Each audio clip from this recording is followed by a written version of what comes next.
Welcome to Kohler Mania. Thank you for joining us today. We are excited to have you back. I'm Tanya.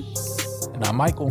And today we're going to jump right in. We have been going through a series of the Beatitudes. So if you had an opportunity to listen to the last two podcasts, we have covered blessed are those who are poor in spirit and blessed are those who mourn. And we will turn it over to you, Michael, to give us a quick overview before we get started.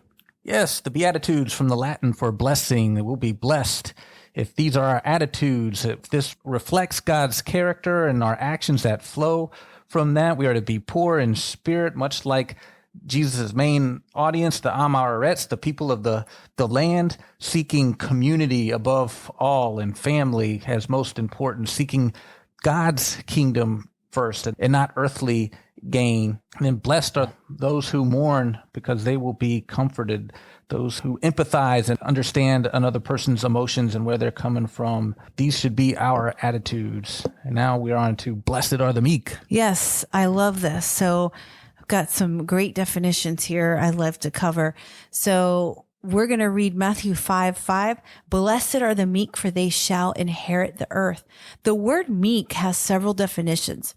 Now, if you look at the world's definition of that, meek is submissive and moderate, according to one of the online dictionaries. But if we look deeper into the word meek, it's described as a horse prepared or has been approved to be a war horse, a horse ready for battle that has power, great self-control, determined and passionate. According to Bible Hub, meek in Greek is paros, and it is defined as not weakness, but a reference to using God's strength under his control, demonstrating power without due harshness, gentleness. I mean, that's breathtaking, right? Self-control reminds you of the fruit of the Spirit. That is one of the fruit that Paul talks about is self-control.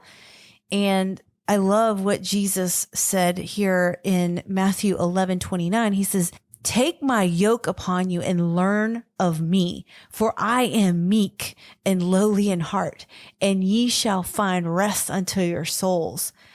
I mean, Jesus says, I am meek and lowly in heart.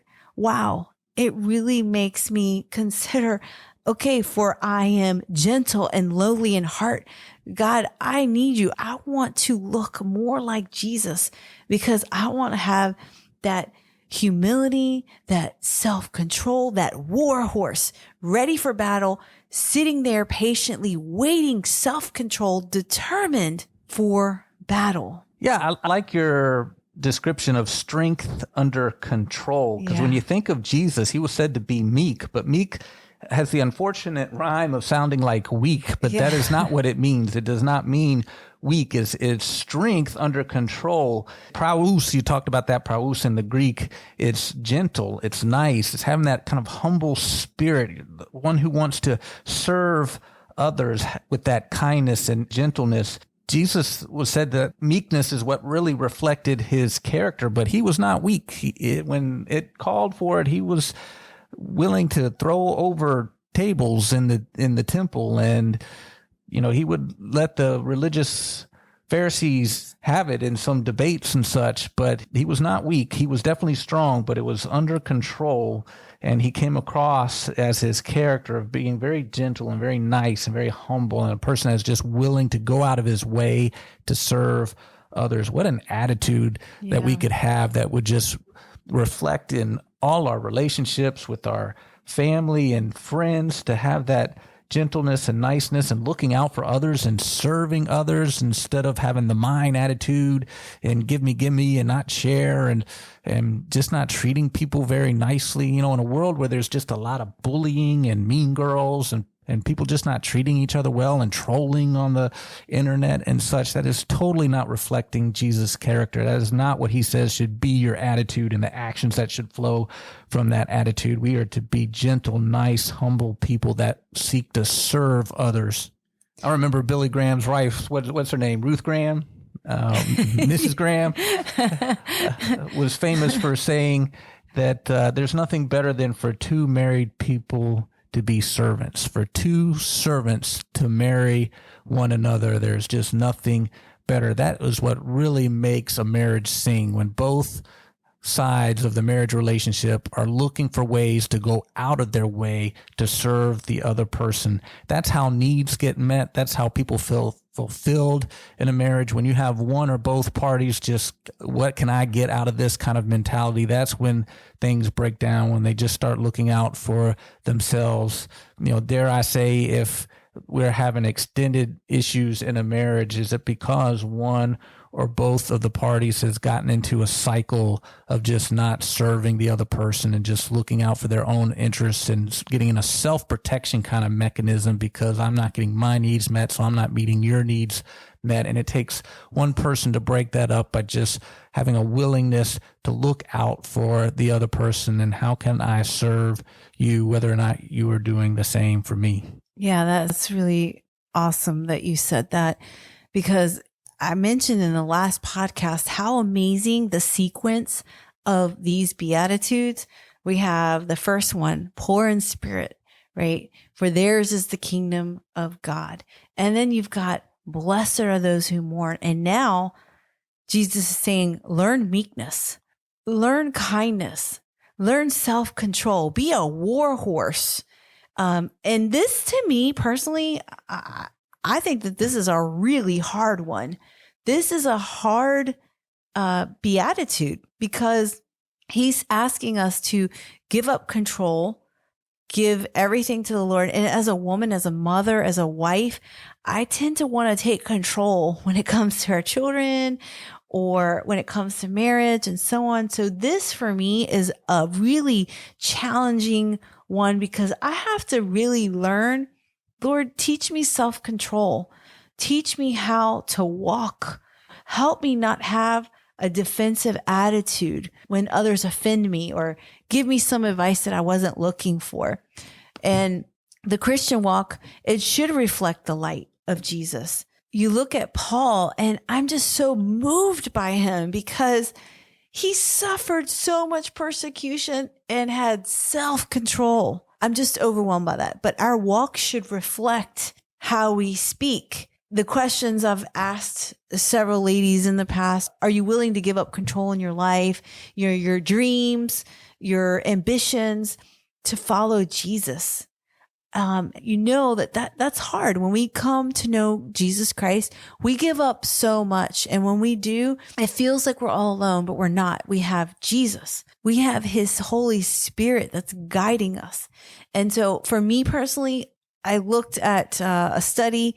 It was probably last summer or the summer before, where I looked at Galatians chapter 5, looking at the fruit of the Spirit. And, we all should desire to have love, joy, peace, patience, kindness, goodness, faithfulness, gentleness, and self-control. Meekness is just having that gentleness that we can show our families. We can show how beautifully we're transformed, that we're softened, that we're surrendered to our husbands and our children. It's something that is a challenge for me. And I pray that God would give me the strength, give you the strength if you're listening to it. And I just want to read this psalm. It's beautiful. The earth is the Lord's and all the fullness thereof, the world and those who dwell therein. For he founded it upon the seas and established it upon the rivers. Who shall ascend the hill of the Lord, or who shall stand in his holy place? He who has clean hands and a pure heart, who does not lift up his soul to what is false and does not swear deceitfully. He will receive blessing from the Lord and righteousness from the God of his salvation. Such is the generation of those who seek him, who seek the face of the God of Jacob. That's where we should be, seeking with humility, with a heart, just willing. And we'll talk about pure heart later in our Beatitude series, but that's what we want. We want to be clean before the Lord. Yeah, and I don't think this is a very natural disposition for us. I don't think we come out of the womb being meek, being gentle and nice and humble, and a servant's attitude toward others. This has to be taught. We have to teach this to our children. I just observe very young children with our daughter who's around 5 years old and the other kids nearby. And all of them, they just don't treat each other nicely a lot of times. And we just really have to be on it, be supervising our children closely to teach them to share, to be nice, to be gentle, to look out for others, because that is just not what we naturally do. It has to be taught. And a true test of whether we really have that in our heart, this meek attitude, is how we treat our enemies. And that's why Jesus later on in this Sermon on the Mount in Matthew 5:43 said, love your enemies. Anybody can love those who love you. What reward do you have? Even the tax collectors do that. The true test is whether you will love your enemies. Somebody who's spitting fire at you, will you love them as an action? Those you do not love as a feeling. Will we overcome our feelings and show the love of Jesus anyways, especially in our close relationship, in our married relationships, and with our children, where there can be a lot of tension going on, and we're so comfortable with each other that it can be really quick to unload a lot of our own frustrations on the other person. And sometimes we can get locked into a situation where our spouse is our enemy at the moment, or our children are our enemy at the moment, our parents are our enemy at the moment. We're just not loving each other at the moment.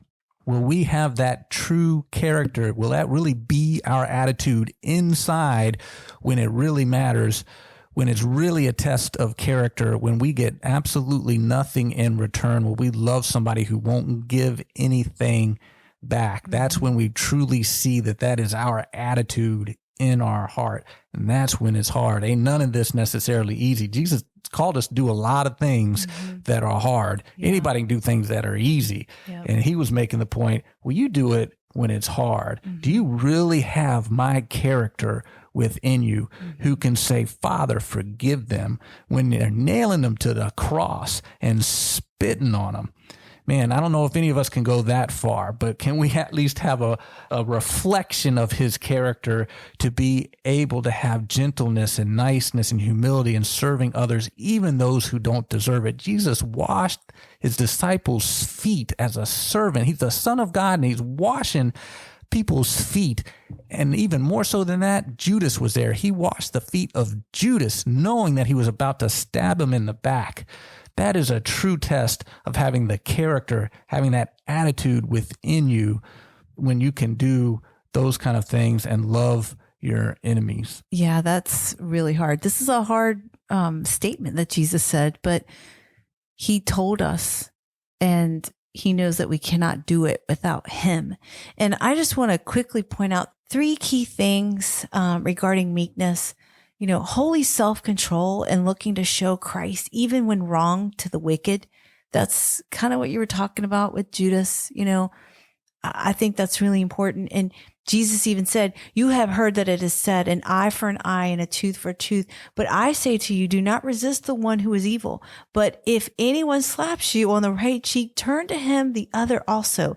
And if anyone would sue you and take your tunic, let him have your cloak as well. Matthew 5:38-40. And the second point is displaying a gentleness to your spouse, family, friend, or person resisting you. It's showing the heart of God during chaos. And it can be chaotic in the home when there's all kinds of stuff going on with stress and everything. And yes, it is challenging. That's why we have to pick up our cross. But Jesus said, a soft answer turns away wrath, but a harsh word stirs up anger. Proverbs 15:1. With all humility and gentleness, with patience, bearing with one another in love. Ephesians 4:2. Put on then, as God's chosen ones, holy and beloved, compassionate hearts, kindness, humility, meekness, and patience, bearing with one another.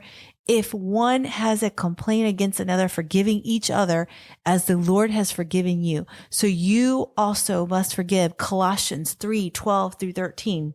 And then the last point I want to make is the restraint to discern areas that are strongholds in our life, to practice self-control. That is a hard one. It's the calling that Jesus said, blessed are the meek, for they shall inherit the earth. To restrain yourself, to have that war horse mentality, ready for a battle, ready and self-controlled, determined. Set your mind on things above, not things of the earth. Colossians 3:2. And so hopefully this was encouraging to you as you were listening, and just gives you a little bit to think about, and asking the Lord to help you understand this beatitude. Blessed are the meek, for they shall inherit the earth. Matthew 5:5. And we hope that you join us as we continue in our series of the Beatitudes. And until next time, God bless.